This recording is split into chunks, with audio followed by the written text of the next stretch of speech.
to share something with you. That might put me in a very negative light, yeah. Relationships are not my forte. See if someone grabbed up my wife or something, completely different ballgame. I'll walk away from here, and this has been like a therapy session.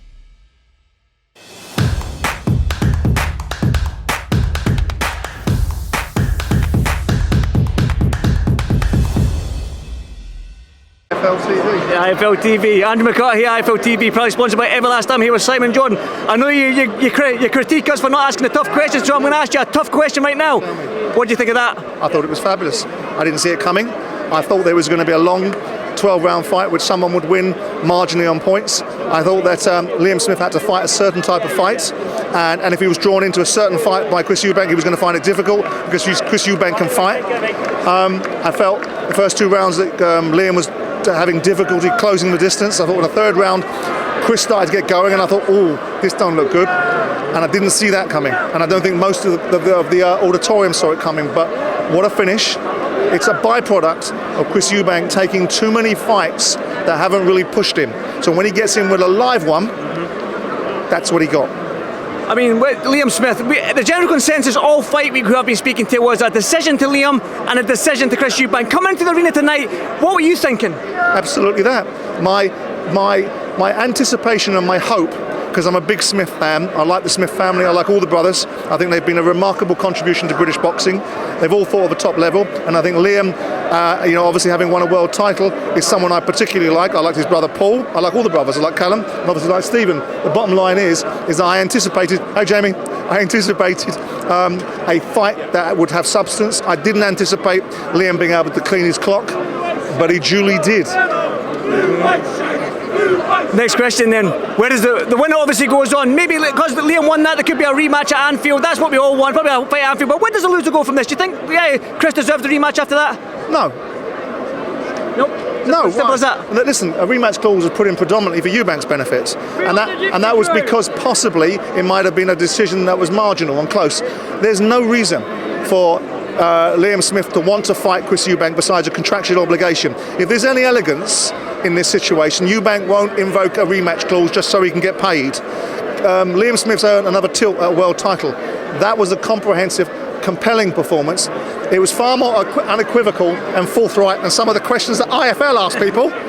So with that in mind, I think that Liam should go on and get a title shot.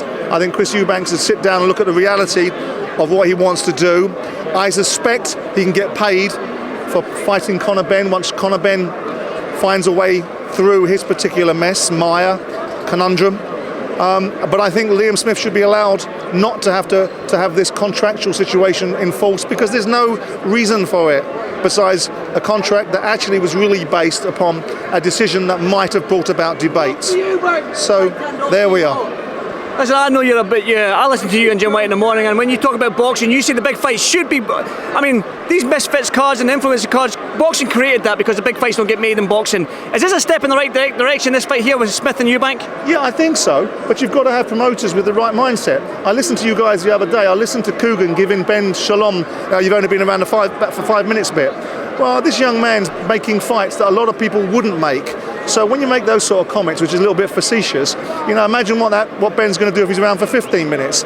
So look, the bottom line is that I am majorly in the camp of Ben Shalom and Frank Warren and Eddie Hearn, putting aside the dick-waving competitions and getting on with the business of making big fights. The influencers, the KSIs, the social media guys that want to do YouTubing, there's a space for it. It's not for me.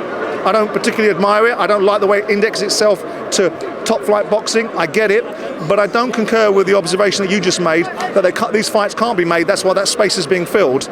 These fights can be made. People have just got to be a little bit more focused on outcomes rather than trying to be the biggest person in the room at times. Simon, I would talk football with you for a little bit, but I'm a Celtic fan. I don't know how you feel about Scottish football, so I'll just leave it at that. Listen, I'm a big admirer of Scottish football. I have to spend all morning listening to a bunch of jocks, whether it's Graham Souness, whether it's Jim White, whether it's Ali McCoist, whether it's Alan Brazil. Don't worry about Scottish football. I'm very fond of it.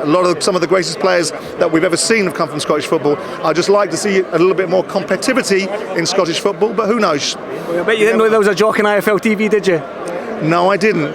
There's a lot of things I don't know about. I know Jim very well, so listen, thank you so much. Pleasure to meet you for the first time, Simon, and until the next big fight, I'll see you then. See you later. Take care. Thank you, mate.